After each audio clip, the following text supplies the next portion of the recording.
ഈശോ മിശിഹായ്ക്ക് സ്തുതിയായിരിക്കട്ടെ. വചനവിധിയിലേക്ക് എല്ലാവർക്കും സ്വാഗതം. സ്വർഗീയ ജീവിതവും നിത്യസൗഭാഗ്യവും ദൈവം മനുഷ്യകുലത്തിന് നൽകുന്നത് ഈ ലോകത്തിലെ ചെറിയ ജീവിതം എങ്ങനെ പൂർത്തിയാക്കി എന്നതിനെ അടിസ്ഥാനമാക്കിയാണ്. മരിച്ചു കഴിഞ്ഞാൽ ഉടൻ തന്നെ ആത്മാവോടും ശരീരത്തോടും കൂടെ സ്വർഗത്തിലേക്ക് മനുഷ്യൻ ഉയർത്തപ്പെടുക എന്നത് ദൈവം നൽകുന്ന ഏറ്റവും വലിയ ബഹുമതിയാണ്. അന്ത്യദിനത്തിലെ വിചാരണയ്ക്ക് വിധിക്കുമായി എല്ലാവർക്കും ശരീരത്തോടെ തന്നെ പുനരുത്ഥാനം ലഭിക്കും. എന്നാൽ പരിശുദ്ധ കന്യകാമറിയത്തിന് മരിച്ചു കഴിഞ്ഞ ഉടനെ തന്നെ ഈ ഭാഗ്യം ലഭിച്ചതിന് രണ്ട് കാരണങ്ങളുണ്ട്. ഒന്ന്, ജന്മപാപമില്ലാതെ ജനിക്കുവാൻ പ്രത്യേകമായ കൃപ ദൈവം നൽകി. അതായത് മാതാവ് അമരോത്ഭവയായതുകൊണ്ട് ജനനം മുതൽ തന്നെ മരണം വരെ പരിശുദ്ധ അമ്മ എന്നേക്കും പരമപരിശുദ്ധയായിരുന്നു. എന്നാൽ അതുകൊണ്ട് മാത്രം, ജന്മം കൊണ്ട് മാത്രം ആരും സ്വർഗീയ സൗഭാഗ്യം അനുഭവിക്കുന്നില്ല. ജീവിതം കൊണ്ട് സമ്പൂർണ്ണമായി അത് പൂർത്തീകരിക്കണം. അതാണ് രണ്ടാമത്തെ കാരണം. പരിശുദ്ധ കന്യകാമറിയത്തേക്കാൾ ഏറ്റവും സമ്പൂർണ്ണമായി ദൈവത്തിൻ്റെ ഇഷ്ടം പൂർത്തീകരിക്കുവാൻ ലോകത്തിൽ ഒരു മനുഷ്യനും സാധ്യമല്ല. ഒരാൾ ഏറ്റെടുക്കുന്ന ഏറ്റവും കഠിനവും സഹനപൂർണവുമായ നിയോഗം എങ്ങനെ സമ്പൂർണ്ണമായി നിറവേറ്റുന്നു എന്നതിൻ്റെ വെളിച്ചത്തിലാണ് ഈ യോഗ്യത അടങ്ങിയിരിക്കുന്നത്. ദൈവത്തിൻ്റെ നിയോഗം പൂർത്തിയാക്കുവാൻ മറിയത്തേക്കാൾ സഹിച്ചവർ മനുഷ്യരിൽ ആരുമില്ല. അതിന് ലഭിക്കുന്ന സ്വാഭാവിക പ്രതിഫലമാണ് സ്വർഗാരോപണം. എന്ന് മാത്രമല്ല, ശരീരത്തോടെ മാതാവിനെ സ്വർഗത്തിലേക്ക് ദൈവം എടുത്തപ്പോൾ പിന്നീട് ചരിത്രം, കാലം, ലോകം, സംസ്കാരം, ദേശാന്തരങ്ങൾ എന്നിങ്ങനെ എല്ലാ കാലഘട്ടത്തിനും അതീതമായി മനുഷ്യർക്ക് സന്ദേശങ്ങൾ നൽകുവാൻ ദൈവം പരിശുദ്ധ അമ്മയെ ഭൂമിയിലേക്ക് വീണ്ടും വീണ്ടും അയച്ചുകൊണ്ടിരിക്കുകയും ചെയ്യുന്നു. ലൂർദ്, ഫാത്തിമ തുടങ്ങി സഭ അംഗീകരിച്ചതും അംഗീകരിക്കാത്തതുമായ ആയിരക്കണക്കിന് ഇടങ്ങളിൽ ലോകത്തിന് മുന്നറിയിപ്പ് നൽകുവാൻ വീണ്ടും മാതാവിന് മനുഷ്യമക്കൾക്കിടയിലേക്ക് ഇറങ്ങി വരുവാൻ കഴിഞ്ഞത് ശരീരത്തോടെ മാതാവിനെ ദൈവം സ്വർഗത്തിലേക്ക് എടുത്തതുകൊണ്ടാണ്. ഇതാ കർത്താവിൻ്റെ ദാസി, അവിടുന്ന് തൻ്റെ ദാസിയുടെ താഴ്മയെ കടാക്ഷിച്ചു എന്നിങ്ങനെയുള്ള മറിയത്തിൻ്റെ വാക്കുകൾ എവിടെയാണ് തൻ്റെ സ്ഥാനമെന്ന് മറിയം വ്യക്തമായി നമ്മെ പഠിപ്പിക്കുന്നുണ്ട്. ഏറ്റവും താഴെയാണ് മറിയം സ്വയം കണ്ടെത്തിയ സ്ഥാനം. ദൈവം അവിടെ നിന്നും മുകളിലേക്ക് ഉയർത്തുകയല്ലാതെ വേറൊന്നും ചെയ്യാനില്ല. സ്വർഗാരോപണം അങ്ങനെയും അർത്ഥമാക്കുന്നുണ്ട്. മാത്രമല്ല, ദൈവം പറയുന്നത് മാത്രം പ്രവർത്തിക്കുവാൻ തീരുമാനിച്ച ഒരാളെ ഒരു ഭാരവും അലട്ടുന്നില്ല. ഒട്ടും ഭാരമില്ലാത്ത ഒരാൾക്ക് മുകളിലേക്ക് മാത്രമേ പോകാൻ കഴിയുകയുള്ളൂ. ഒരാൾക്ക് ഒട്ടും ഭാരമില്ല എന്ന് പറഞ്ഞാൽ അയാൾ പരിപൂർണമായ സ്വാതന്ത്ര്യം അനുഭവിക്കുന്നു എന്നാണ് അർത്ഥം. വാസ്തവത്തിൽ യഥാർത്ഥ സ്വാതന്ത്ര്യം പുറമേ നിന്നും ലഭിക്കുന്ന ഒന്നല്ല, അത് ഒരാൾ ഉള്ളിൽ അനുഭവിക്കുന്നതാണ്. അടിച്ചമർത്തപ്പെട്ടവർക്ക് യേശു സ്വാതന്ത്ര്യം നൽകിയത് മനുഷ്യൻ്റെ ഹൃദയത്തിൽ പ്രവേശിച്ചുകൊണ്ടാണ്. അത് സമ്പൂർണ്ണമായ മാനസാന്തരമാണ്.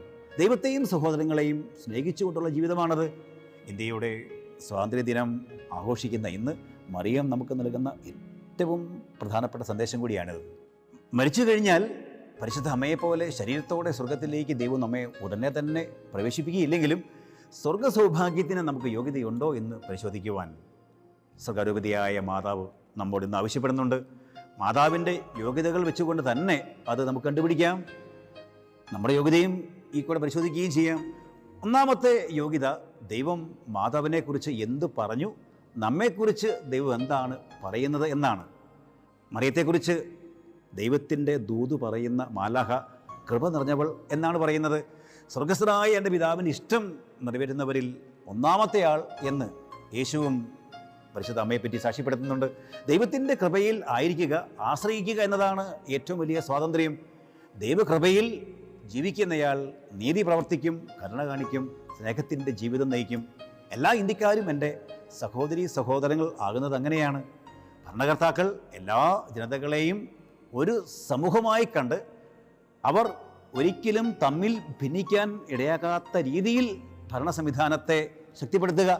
ഇന്ത്യ ബ്രിട്ടീഷുകാരിൽ നിന്നും സ്വാതന്ത്ര്യം നേടിയത് സാങ്കേതികമായും മാത്രമാണ് എന്ന് പറയുന്നവരും വെള്ളക്കാരിൽ നിന്നും കൊള്ളക്കാരിലേക്ക് ഇന്ത്യ കൈമാറി എന്നും വിമർശിക്കുന്നവരുടെ കൂടെ അവരുടെ വാദങ്ങൾക്ക് ശക്തി പകരുന്ന സംഭവങ്ങൾ ഇന്ന് നിരന്തരം വർദ്ധിച്ചുകൊണ്ടേയിരിക്കുന്നുണ്ട്.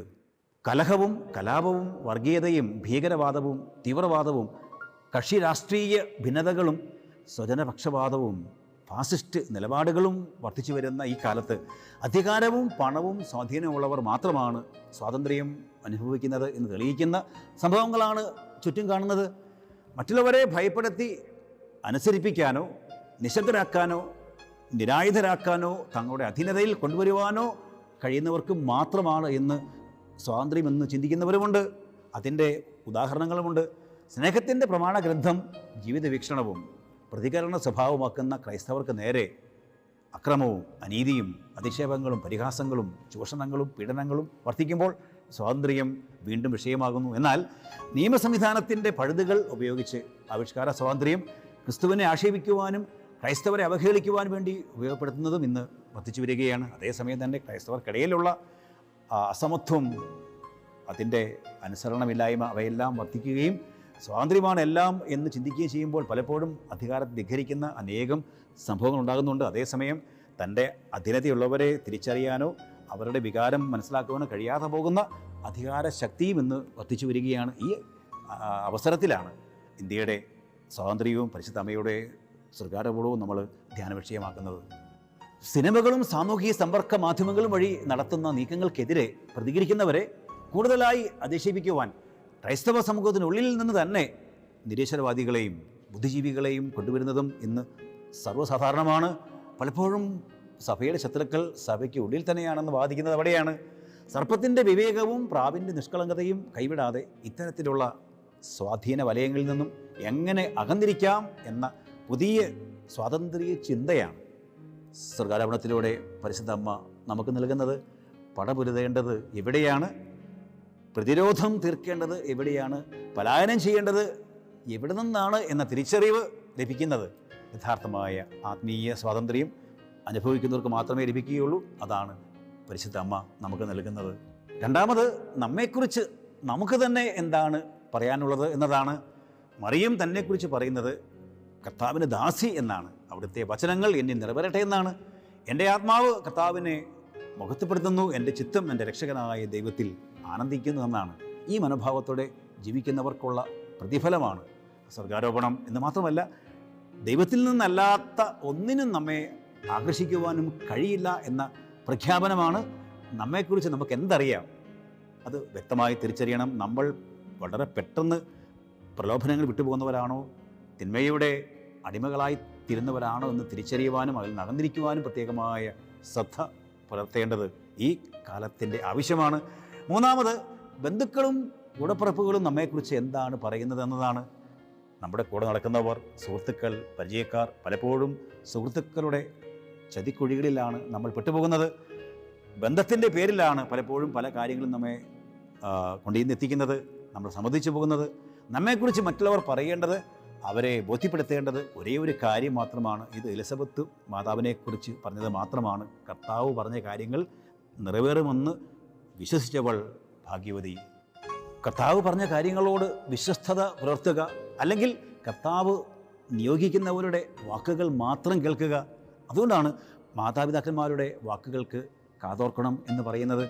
നാലാമത്, യേശു തൻ്റെ ശിഷ്യർക്ക് നൽകിയ വലിയൊരു സമ്മാനമായ പരിശുദ്ധ അമ്മയെ എങ്ങനെ സ്വന്തമായി സ്വീകരിക്കുന്നു എന്നതാണ്. ജപമാലയുടെ ശക്തമായ സംരക്ഷണ വലയം തീർത്ത് സുരക്ഷിതമായി യേശുവിൻ്റെ കൂടെ ആയിരിക്കുവാൻ നമ്മെ സഹായിക്കുന്ന പരിശുദ്ധ അമ്മയുടെ സാന്നിധ്യം നമ്മൾ തിരിച്ചറിയുന്നുണ്ടെങ്കിൽ നമ്മൾ സർവ്വ സ്വതന്ത്രരായി എന്നേക്കും മുന്നോട്ട് പോകും. നമ്മുടെയും നമ്മുടെ നാടിൻ്റെയും ആത്മീയ സ്വാതന്ത്ര്യത്തിനായി നമുക്ക് പരിശുദ്ധ അമ്മയുടെ മാധ്യസ്ഥ്യം പ്രാർത്ഥിക്കാം. സ്നേഹവും സാഹോദര്യവും കൂട്ടായ്മയും നല്ല ബന്ധങ്ങളും സമാധാനവും നിറഞ്ഞ മാതൃരാജ്യമായി നമ്മെ രാജ്യത്തെ എന്നേക്കും രൂപാന്തരപ്പെടുത്തുവാൻ നമ്മെല്ലാവരെയും ഭാരതരാജ്ഞി എന്നേക്കും സഹായിക്കട്ടെ.